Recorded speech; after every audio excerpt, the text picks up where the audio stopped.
آقا ما اینجا همه چیزو بستنی میکنیم، حتی کبابو. بستنی کبابی دوست داری؟ بستنی کله پاچه چی؟ بستنی کله پاچه خوشمزه است؟ نه. بستنی کباب دوست داری؟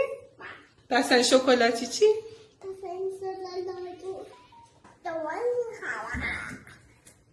Auf das machst du doch gedacht.